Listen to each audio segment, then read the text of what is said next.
Fala pessoal, aqui quem fala é o Vini, sejam bem-vindos a mais um vídeo e esse é mais um vídeo de resultados, dessa vez para trazer cada um dos resultados do UFC 296, última edição desse ano de 2023, e tivemos na luta principal Colby Covington contra Leon Edwards, também tivemos o Pantoja, enfim, muitas lutas. Vamos direto para os resultados. Primeira luta da noite, categoria peso pesado, tivemos o Shamil Gaziev vencendo Martin Buday por nocaute no segundo round com 56 segundos. O Gaziev era levemente azarão, mas eu, se eu não me engano, comentei aqui no vídeo, né, dos azarões e tal, que ele era um cara que estava sendo mais escolhido e ele realmente venceu. Então, uma boa vitória, inclusive, né? Venceu bem ali, machucou bastante o adversário e eu fui com a maioria daquele vídeo que eu fiz e nessa aqui fiz uma graninha lá na stake, né? Depois, na segunda luta, peso pena, tivemos o André Fili contra o Lucas Almeida. Aqui foi o contrário, né? Aqui eu arrisquei no azarão, que era o brasileiro. A maioria lá também tinha arriscado no Lucas, e o Lucas infelizmente acabou sendo nocauteado no primeiro round com 3 minutos e 32, então foi um gosto bem amargo, não só pela aposta, mas porque, como eu falei no vídeo de pré-evento, o Lucas é um cara que eu gosto do estilo dele, né? Agressivo, um cara guerreiro, mas infelizmente dessa vez não deu. Na terceira luta, no peso mosca, a gente teve o Tagiro Lambekov contra o Cody Durden. Quem venceu foi o Lambekov por finalização no segundo round com 4 minutos e 25. Até aqui, terceira luta da noite, nenhuma chegou no terceiro round, né? Depois, na quarta luta, peso mosca, só que feminino, tivemos a Ariane Lipski, brasileira, contra a Casey O'Neill. E a Ariane lutou bem demais. Eu arrisquei nela, ela era azarona. No vídeo aqui também eu falei que era uma azarona que estava sendo mais escolhida e ela venceu de forma tranquila, ela dominou, finalizou no segundo round com 1 minuto e 18, o nível da performance dela estava muito à frente da Casey O'Neill. No começo da luta, nos primeiros movimentos, dava para ver. Tanto é que a cotação dela, que era 2,40, passou 20 segundos de luta, caiu tipo para 1,90 já.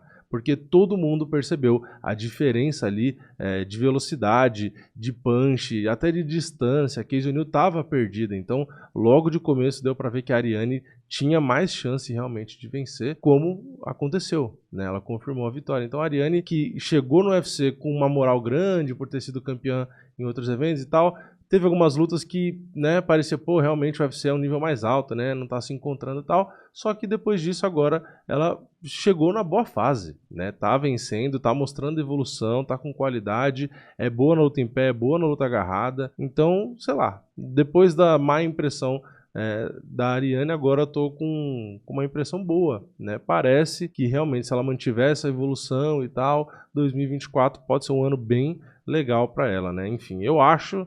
A minha visão, ela tem qualidade para subir, né? Eu não acho que ela é nível para ficar fora do ranking, não. Eu acho que ela tem qualidade. Enfim, vamos ver, né? Vamos ver o que acontece. Depois, no peso galo, tivemos o Cody Garbrandt contra o Brian Kelleher e o Cody Garbrandt venceu e muito bem por nocaute no primeiro round com 3 minutos e 42. Mão pesada, né? Não adianta. O Cody pode falar o que for, a fase, não tem mais queixo, sei lá, não tem mais idade, enfim, sei lá, pode falar o que quiser. Mas uma coisa que não dá pra falar do Cody é que ele tem mão leve, né? Não dá pra você falar, você não tem punch. Não dá.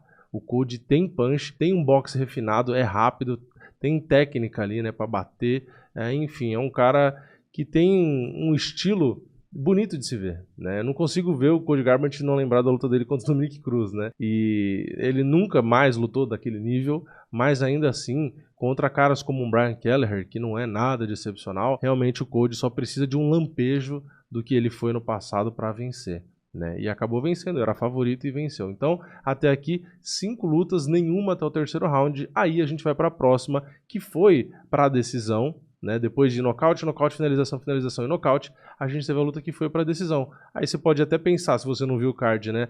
Então foi uma luta que não foi tão legal. Não, foi a luta da noite. A luta que foi para decisão, a primeira da noite, foi a luta da noite, foi a melhor, e eu concordo com esse bônus, que foi a brasileira Carol Rosa enfrentando a Irene Aldana no peso galo. A Irene Aldana começou tomando muito chute. A Carol começou com uma baita estratégia, machucou bastante. A Irene Aldana, que depende mais do boxe e não tem muita qualidade para tirar a perna ali ou bloquear, enfim, ela não tem alternativa para evitar os chutes baixos, né? Ficou nítido nessa luta, ela tomando um monte de chute, a perna toda estourada e ela não conseguia evitar, né? Mas ela tem uma qualidade que acaba ajudando pelo menos, que é o quê? É resiliência, coração, garra, né? Ela continua indo para cima, continua ali tentando achar os golpes, ela tem uma boa envergadura e um bom boxe, então ela foi achando ali o volume, foi conseguindo complicar para a Carol foi se desgastando, foi sentindo alguns golpes, foi perdendo ali o controle da luta,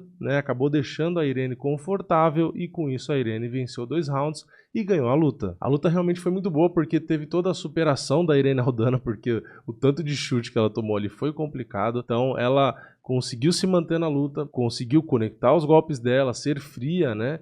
E conseguir virar a luta. Né? Então foi uma guerra, né? Aquele tipo de luta que eu sempre falo aqui que eu gosto. Foram 204 golpes conectados pela brasileira e 145 da Irene Aldana. Então foi a luta disparada que mais teve golpes, né, nesse evento. Então mereceu com certeza o bônus aí. As duas estão de parabéns. Depois, meio pesado, Alonso Menifield contra Dustin Jacob. Quem venceu foi o Menifield por decisão unânime. A luta foi legal também, né? Tivemos momentos ali que o Menifield deu uma balançada no Jacob. O Jacob parecia que tinha luta sob controle, né? Porque ele é mais técnico ali na trocação, mas o Menifield quando bate, machuca. Então mesmo o Jacob conectando mais golpes, visivelmente sendo mais técnico, ele acabou perdendo a luta porque quando ele tomava a porrada do Menifield ele sentia. Né? E aí é complicado, tomou knockdown e etc.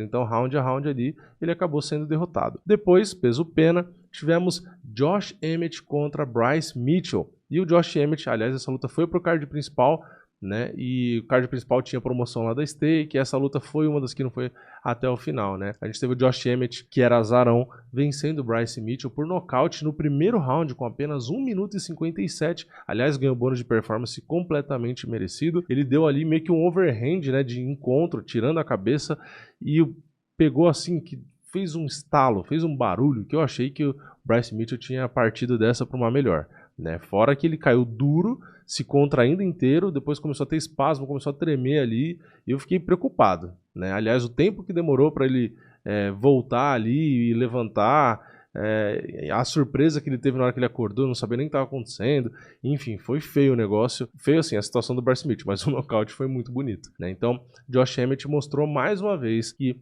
pode estar vindo de 2 derrotas, pode estar ficando mais velho, não interessa. É um cara que também é tipo o Cody Garbrandt, né? É um cara que você sabe que é bom de boxe e que bate forte. Né? Então, Bryce Mitchell era favorito, eu concordava e entendia o favoritismo, porque o jogo casa muito bem pro Bryce Mitchell, ele é um wrestler, é um cara que anda pra frente, bota pressão, então o jogo casa perfeitamente bem para ele. Né? Só que não é nem a questão da desculpa de pegou a luta em cima da hora, não precisa nem ir para esse lado, né? Mas é um golpe de encontro, né? Luta é luta, se entrar o golpe não adianta, você pode ser melhor, você pode ter o jogo a seu favor, você pode ser mais estratégico, você pode ser quem você quiser, né? Se o golpe pegar de encontro como pegou esse, podia ser qualquer atleta do mundo no lugar do Bryce Mitchell que ia cair como ele caiu, né? Então não tem jeito, não tem jeito, tem situações que não tem o que fazer, né? O golpe ali que você pode substituir o lutador por qualquer outro que ia acontecer a mesma coisa, né? Então é totais méritos do Josh Emmett que mandou a patada ali que foi sinistra. Acho que é um dos sons mais absurdos que eu já ouvi de golpe. De todos os golpes que dá pra gente ouvir nas lutas, acho que esse foi um dos mais marcantes, né? Aquele barulho parecia que tava batendo sem luva, né? Bem sinistro. Depois, no peso leve, tivemos o Paddy Pimblett contra o Tony Ferguson. Tony Ferguson perdeu de novo, só que dessa vez foi na decisão, pelo menos. Passou alguns apertos, tomou knockdown, parecia que ele ia ser nocauteado, mas ele resistiu como sempre, né? Independente da fase e dele tomar um monte de golpe, ele continuou mostrando queixo. Queixo e raça. Né? Porque você pode falar, queixo, o cara tomou o golpe e sentiu e foi nocauteado várias vezes, mas ele, dessa vez, né, nessa luta, mostrou queixo. Ele balançou, mas continuou na luta. E ele tomou muito golpe limpo e forte, ainda mais no começo da luta, que o Paddy Pimblett estava rápido, batendo com força. Eu achei que ele ia ser nocauteado ali umas 2, 3 vezes, né? Então, se você for pensar a quantidade de derrotas que ele teve, nocaute que ele sofreu, tanto que ele já apanhou na carreira, e ainda assim o cara aguentar essas pancadas todas de um cara muito mais novo e não ser nocauteado, é que ele ainda tem queixo, né? E fora o coração, né? O coração também, isso não tem como negar. O Ferguson tá na sequência de derrota, tá apanhando, tá sendo finalizado, enfim, tá sendo massacrado. E tá lá tentando, enfim. Por um lado, é legal, né, a gente ver a garra do cara e tal, mas por um lado acaba ficando meio triste, né? É meio que parecido com o que eu falava do Anderson Silva. Eu ficava feliz de ver ele lutando, mas ficava triste porque ele só tava apanhando, né? Aqui o Tony Ferguson é a mesma coisa. Eu fico feliz de ver o cara lutando, o cara ali tentando se superar, o cara não desiste, independente de quantas derrotas tem. Então, pô, é legal pra caramba ver isso. Só que ao mesmo tempo dá uma tristeza, né? Que você pensa, pô, o cara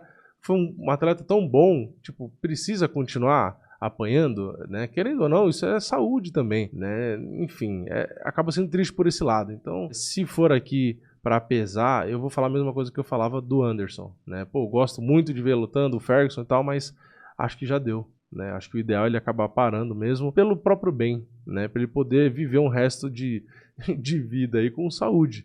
Né, o tanto que esse cara já apanhou não é saudável, né? Então, se não dá mais para render, tá perdendo para cada vez mais caras com menos nível, tá na cara que uma fase não vai ter fim, a idade chegou, então acho que o único caminho realmente é se aposentar. Depois, no meio médio, tivemos o Shavkat Rakhmonov vencendo Stephen Thompson, que era o esperado, né? Era o maior favorito do card. Única coisa que para mim não era esperado, tá? Para as bolsas sim, porque o Shavkat sempre venceu sem ser na decisão, mas eu acreditava que a luta ia para decisão, tá? Então surpreendeu a mim, não vou dizer a todos e as bolsas não, mas na minha opinião, porque meu palpite era que o Shavkat venceria, mas eu acreditava que ia para decisão, porque o Thompson nunca tinha sido finalizado, é um cara que mantém muito bem a distância, é um cara ágil, um cara que defende muito bem as quedas, então tinha tudo ali para ele aguentar e ir para decisão. Só que faltando 4 segundos para acabar o segundo round, ele foi finalizado. Ele deu algumas bobeiras ali e tal, mas realmente, independente de bobeira, a idade, a diferença da idade, a diferença ali de força, de altura até, de tudo, de idade, sei lá, tudo ali era a favor de Shavkat. Né? Se fosse alguns anos atrás essa luta, talvez o Thompson tivesse realmente uma chance maior, não seria tão azarão. Mas enfim, a gente está pegando um cara que está com seus 40 anos, né, que não está mais no seu auge, enfrentando um cara que para muitos tem totais condições de ser campeão. Né? Para muitos é o próximo campeão. Né? Para mim, eu já falei, ele tem toda a cara de campeão dessa categoria, mesmo tendo caras duros aí pela frente. Né? Então, enfim, tem coisas para melhorar, lógico, né? Eu acho que ele poderia ser mais efetivo para derrubar, às vezes parece que ele demora um pouco e tal, enfim. Lógico, nenhum atleta é perfeito, né? Então tem alguns pontos para corrigir, mas sinceramente eu não duvido dele ser campeão, né? Então era natural que o Thompson perdesse, né? Mas enfim, gosto do Thompson também, mas era demais para ele, né? Depois na penúltima luta, Alexandre Pantoja, brasileiro campeão, defendeu o cinturão com sucesso contra o Brandon Royval, um cara que ele já enfrentou no passado, venceu por finalização. Dessa vez ele venceu na decisão. Foi uma luta bem difícil, mais difícil do que a outra, né? Muita gente pode, né, falar o de sempre, né? A luta é difícil, mas ele ganhou todos os rounds. Então, a questão de fácil e difícil não é só olhar os pontos, né? Você tem que olhar como foi cada round, né? Pra gente traduzir essa dificuldade, é só a gente olhar a estatística, por exemplo. No primeiro round, a gente teve o Pantoja, assim, um round excelente e assustador, porque eu achava que ele estava dando 100% do gás ali, fiquei até preocupado, né? Porque ele não acabou com a luta e eu falei, bom, tem mais 20 minutos de luta, e agora? Mas enfim, ele colocou pressão, conectou mais que o dobro dos golpes, controlou dominou, né, por quase 3 minutos,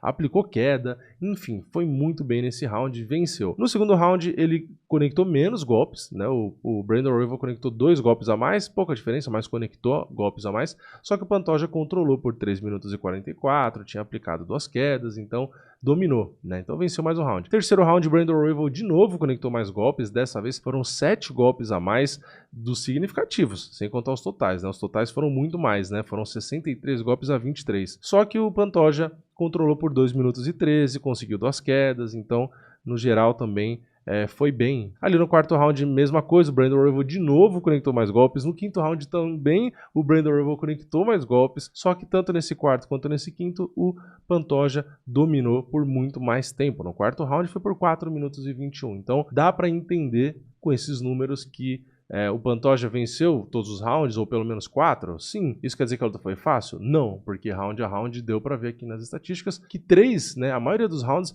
o Brandon Royval conectou mais golpes. Só que o Pantoja é um cara completo, um cara inteligente, seguiu a estratégia, derrubou e controlou. Então, graças a isso, ele conseguiu aí as vitórias. Então, foi muito inteligente, né? Foi uma luta legal, né? O Pantoja não gostou muito da performance dele, pelo que deu a entender, mas eu acho que foi uma luta legal, sim. Claro, teve momentos que ele teve que segurar, a galera não curtiu muito, porque parou a luta, mas faz parte, né? O Brandon Royval é um cara de muita qualidade, muito ativo, e é difícil lutar com um cara assim, né? O Pantoja falou isso, né? Foi desgastante, foi complicado. O Brandon Royval tava por baixo e não para quieto. Ele tava com sede de ser campeão, né? Então foi difícil. O Brandon Royval é muito bom na luta agarrada, é muito bom na trocação. O Pantoja em alguns momentos mostrava um cansaço e aí ele começava a apanhar. Parecia que ia dar ruim ali, mas parece que o Pantoja fica assim, lento, desacelera, mas para recuperar o gás, porque aí do nada ele fica rápido e explode e volta a lutar bem, né? Então parece que ele dá esses apagões para dar uma recuperada no gás e aí volta bem. Enfim, Pantoja defendeu com sucesso o cinturão.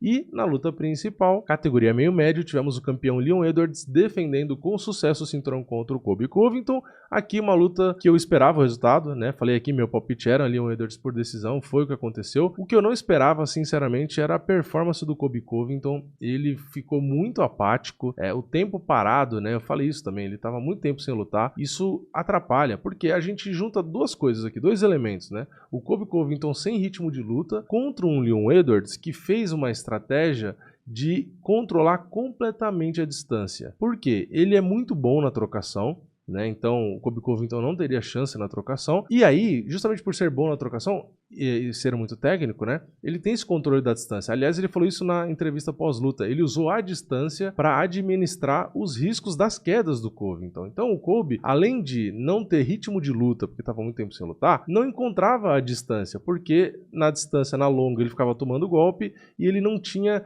agilidade, ele não tinha reflexo para sair dos golpes e entrar nas quedas. Então ele não conseguiu praticamente fazer o jogo dele. Ele ficou perdido, né? Então lá para o quarto, quinto round ele começou a tentar e aí conseguiu uma queda ou outra, mas no total da luta ele tentou 10 quedas e derrubou só 2 vezes. Para vocês terem ideia, o próprio Leon Edwards aplicou 2 quedas. Então, se a gente pensar que é um trocador contra um wrestler e eles terem o mesmo número de quedas, é bizarro, né? Então, o Colby Covington lutou muito abaixo do nível dele. Ele não é esse lutador, ele é muito melhor do que isso. Então eu acho sim que o tempo parado atrapalhou ele. Não tô dizendo que se ele tivesse em ritmo de luta ele venceria e tal, não dá pra dizer esse tipo de coisa, mas o fato é, aliás, até o Joe Rogan citou isso, o Colby é muito melhor do que o que ele mostrou, mas muito melhor. Inclusive eu achava que no primeiro e no segundo ele não ter feito nada fazia parte da estratégia. Falei, bom, ele não vai fazer muita coisa porque terceiro, quarto e quinto ele vai amassar, ele vai pra cima, vai derrubar, vai fazer pressão e tal, porque 3 rounds, ganhando 3 rounds ele ganhava a luta, né? Mas não aconteceu, ele foi ali cumprindo tabela e aí lá pro quarto, pro final da luta, ele decidiu derrubar e fazer um pouco do jogo dele, né? Então foi bem ruim, né? Para um cara que estava falando tanto, eu esperava muito mais. A luta foi bem morna. O Leon Edwards, por um lado, pelo entretenimento da luta, ele pode até ser julgado sim, né? Porque fez uma luta mais morna e tal, mas não dá para levar muito isso, esse julgamento a sério, né? Porque, porra, o cara é o campeão. O cara não tem que se arriscar, né? Quem tem que se arriscar é o desafiante. E ele foi estratégico, né? Como eu disse, controlou a distância, colocou os melhores golpes, bateu bastante no Colby Covington, acabou com a perna do Colby Covington e ficou com o cinturão, ganhou o dinheiro dele. Então, eu nem culpo muito ele, né? Eu acho que a responsabilidade do entretenimento fica mais na mão do desafiante, né? O campeão tá só defendendo, ele não precisa se expor. Quem tem que se expor, quem tem que dar o sangue é o Colby Covington, é o desafiante. E o Colby não fez isso e por isso a luta foi bem monótona. Bom, no geral, pra mim foi um card nota, acho que nota 9, vai, dá pra dar nota 9. Eu ia falar 8,5, mas não, acho que vale sim uma nota 9. A luta da Irene Aldana com a Carol Rosa foi sensacional, pra mim nota 10. A performance do Josh Emmett foi muito marcante. A Ariane Lipski também lutou muito bem. A primeira luta também foi muito impressionante. Então, assim, muitos nocautes, muitas finalizações. O Shavkat também muito bem. Até o Paddy Pimblett